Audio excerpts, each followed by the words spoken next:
Om Swastiastu, perkenalkan kami dari kelompok 1. Pada kesempatan kali ini kami akan membahas materi tentang audit terhadap siklus produksi, pengujian, pengendalian. Sebelum itu, izinkan kami memperkenalkan diri terlebih dahulu. Perkenalkan, saya Ketut Arga Suandari dengan NIM 20170511196. Dan rekan saya Nikadek Septian Dwi Laksmi dengan NIM 20170511195 dan Ige Dewi Windu Sugare dengan NIM 20170511206 dan Ketut Agus Mas Suryadinata dengan NIM 20170511215. Adapun submateri yang akan kami bahas, yakni yang pertama ada pengertian siklus produksi, kemudian tujuan audit terhadap siklus produksi, yang ketiga fungsi yang terkait dengan siklus produksi, yang keempat dokumen yang terkait dengan siklus produksi, yang kelima catatan akuntansi yang terkait dengan siklus produksi, dan yang terakhir salah saji potensial aktivitas pengendalian yang diperlukan, dan prosedur audit untuk pengujian pengendalian yang dapat digunakan oleh auditor. Baik, untuk materi yang pertama ada pengertian siklus produksi. Nah, siklus produksi merupakan aktivitas pengolahan atau konversi bahan baku menjadi produk jadi. Proses tersebut berawal dari permintaan bahan baku untuk diproduksi sampai ditransfer menjadi barang jadi. Berikut hal-hal yang berkaitan dengan siklus produksi, yakni yang pertama ada production planning and control atau tipe dan jumlah barang yang akan diproduksi. Kemudian yang kedua ada pengendalian jumlah sediaan. Dan yang ketiga ada transaksi dan peristiwa yang terkait dengan proses produksi. Baik, untuk materi selanjutnya akan disampaikan oleh rekan saya. Baik, terima kasih atas kesempatan yang diberikan kepada saya.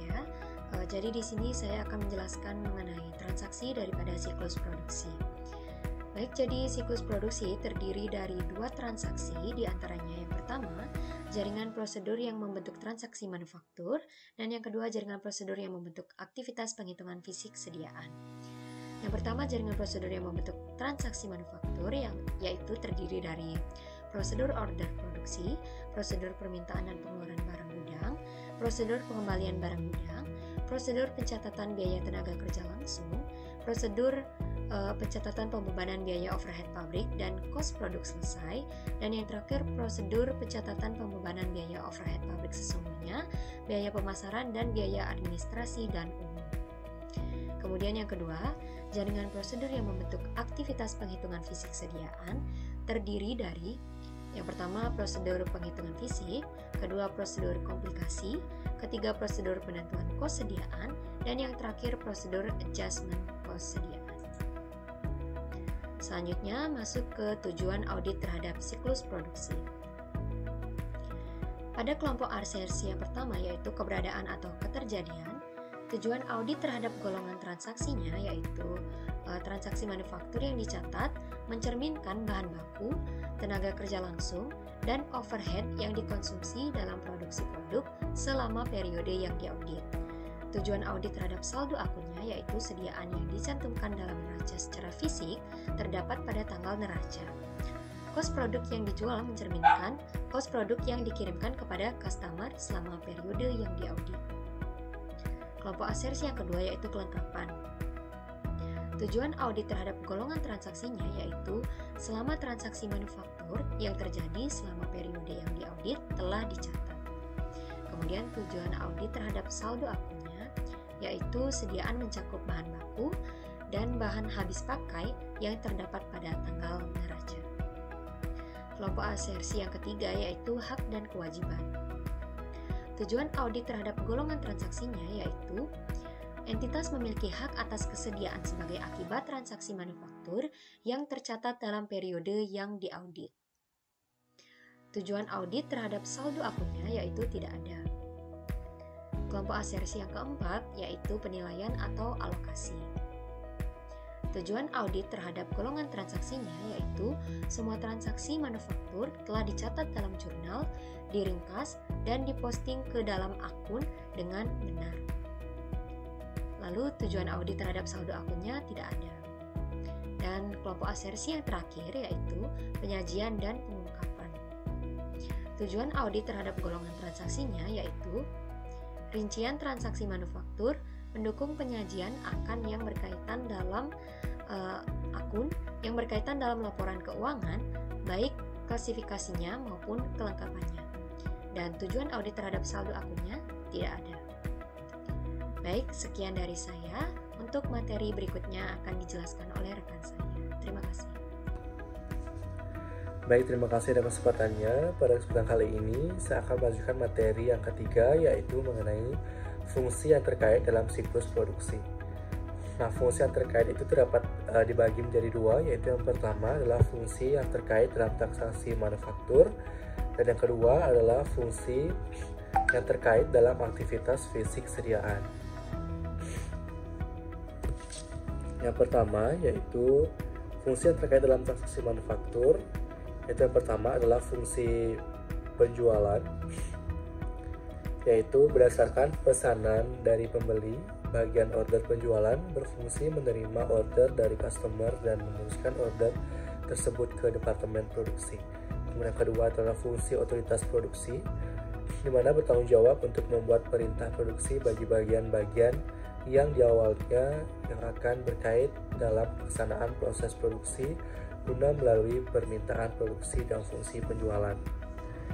Yang ketiga adalah fungsi produksi, yaitu bertanggung jawab untuk melaksanakan produksi sesuai dengan surat order produksi yang diterima dari departemen produksi. Selanjutnya adalah fungsi perencanaan dan pengawasan produksi, di mana bertanggung jawab untuk membantu departemen produksi dalam merencanakan dan mengawasi kegiatan produksi. Yang kelima yaitu adalah fungsi gudang, di mana bertanggung jawab untuk melayani permintaan bahan baku dan bahan atau barang yang lain yang disimpan di gudang. Dan selanjutnya adalah fungsi akuntansi biaya, di mana bertanggung jawab untuk mencatat biaya produksi tidak langsung dan biaya produksi langsung, dan biaya non produksi ke dalam buku pembantu biaya.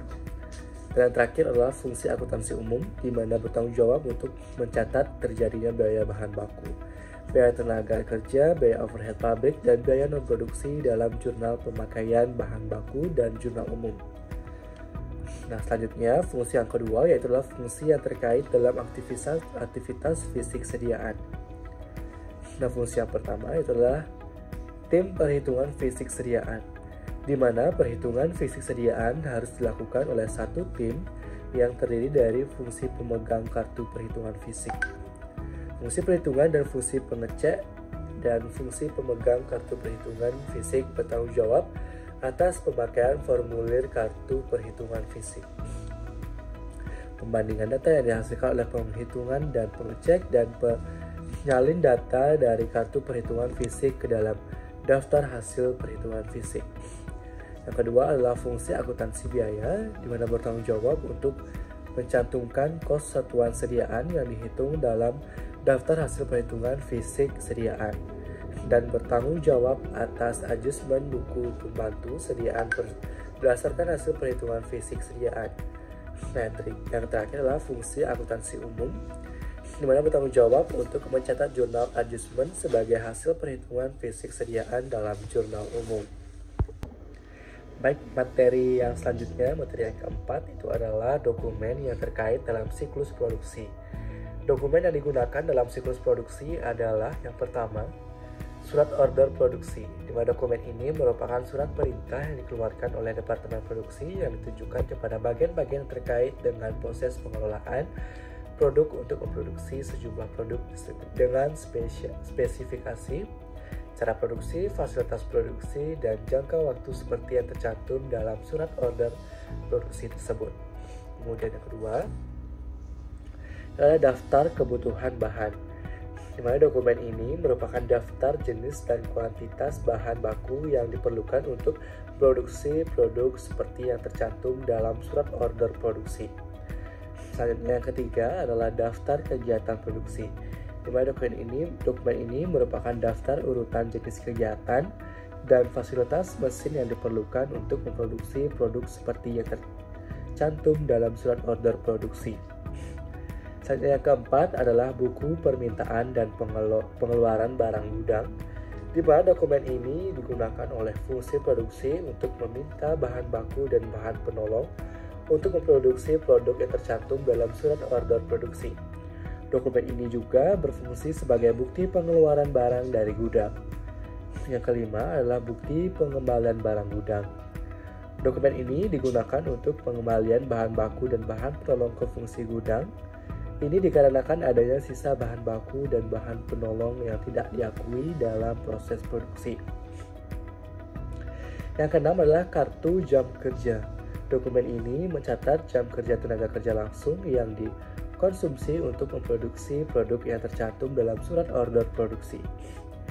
Selanjutnya yang ketujuh adalah laporan produk selesai. Dokumen ini berfungsi untuk memberitahukan selesainya produksi pesanan tersebut kepada fungsi perencanaan dan pengawasan produksi. Yang kedelapan adalah bukti memorial atau journal voucher. Dokumen ini digunakan sebagai dasar pencatatan depresiasi aktiva tetap berwujud, amortisasi sewa dan aktiva tidak berwujud, dan pembebanan biaya overhead pabrik kepada produk berdasarkan tarif yang ditentukan di muka. Dan terakhir yang ke-9 adalah bukti kas keluar. Dokumen ini digunakan untuk mencatat biaya-biaya yang dibayar lewat kos. Selanjutnya materi yang kelima akan disampaikan oleh rekan saya. Terima kasih. Baik, untuk materi selanjutnya akan dijelaskan oleh saya, Ketua Agus Master Dunata dengan NIM 201705121215. Materi selanjutnya yaitu catatan akuntansi yang digunakan dalam siklus produksi. Catatan akuntansi yang digunakan dalam siklus produksi menurut Mulyadi tahun 2001. Yang pertama, jurnal pemakaian bahan baku. Jurnal ini merupakan jurnal khusus yang digunakan untuk mencatat harga pokok bahan baku yang digunakan dalam produksi. Yang kedua, jurnal umum. Jurnal ini mencatat tentang transaksi pembayaran gaji dan upah, depresiasi aktiva tetap, amortisasi aktiva tidak berwujud, dan terpakainya perskot biaya. Yang ketiga, register bukti kas keluar. Register bukti kas keluar mencatat biaya overhead pabrik, biaya administrasi dan umum, serta biaya pemasaran yang berupa pengeluaran kas. Yang keempat, kartu harga pokok produk. Catatan ini merupakan buku pembantu yang merinci biaya produksi yang dikeluarkan untuk pemesanan tertentu. Kartu harga pokok produk merupakan rincian rekening kontrol barang dalam proses buku besar. Yang kelima, kartu biaya. Catatan ini merupakan buku pembantu yang merinci biaya overhead pabrik, biaya administrasi dan umum, dan biaya pemasaran. Selanjutnya, saji potensial aktivitas pengendalian yang diperlukan dan prosedur audit untuk pengujian pengendalian yang dapat digunakan oleh auditor. Aktivitas pengendalian yang diperlukan dalam transaksi manufaktur. Aktivitas pengendalian yang dapat mencegah dan mendeteksi saji tersebut mencakup pemisahan fungsi akuntansi biaya dari fungsi produksi, fungsi gudang, dan fungsi yang menganggarkan biaya. Pemisahan fungsi gudang dari fungsi produksi. Surat order produksi diotorisasi kepada fungsi produksi. Daftar kebutuhan bahan dan daftar kegiatan produksi dibuat oleh fungsi perencanaan dan pengendalian produksi dan diotorisasi kepada fungsi produksi.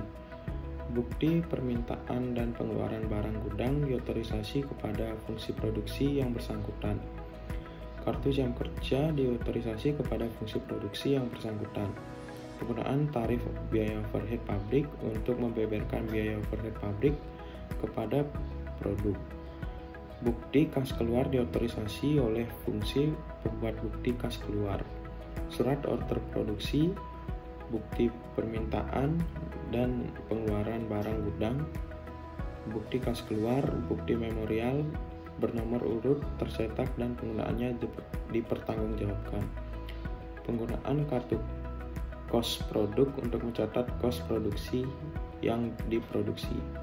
Penggunaan laporan produk selesai untuk penyerahan produk selesai dari fungsi produk ke fungsi gudang dan untuk dasar pencatatan kos produk jadi dalam buku pembantu sediaan.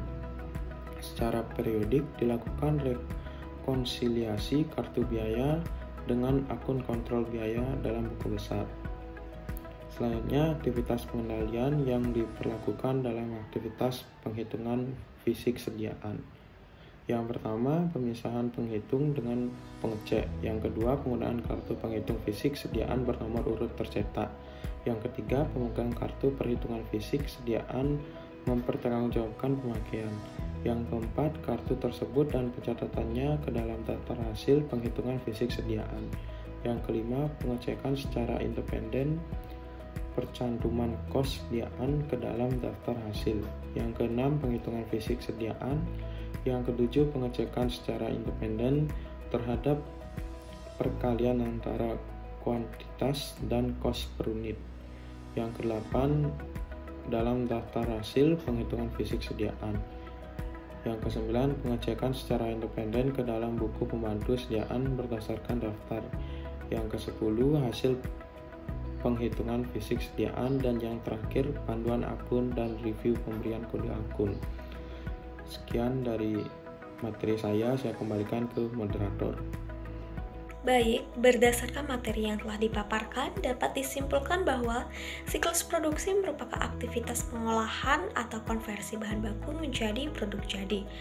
Dalam siklus produksi, berisikan fungsi, tujuan, dan dokumen yang terkait dalam siklus produksi. Catatan akuntansi dalam siklus produksi diantaranya jurnal pemakaian bahan baku, jurnal umum, register buku kas keluar, kartu harga produk, dan kartu biaya. Dalam siklus produksi juga terdapat salah saja potensial, aktivitas pengendalian yang diperlukan, dan prosedur audit untuk pengujian pengendalian yang dapat digunakan oleh auditor. Baik, sekian dari presentasi kami. Kami mohon maaf apabila ada salah kata atau kekurangan dalam penyampaian materi. Akhir kata kami aturkan pada Mas Santi, Om Santi Santi Santi Om, dan terima kasih.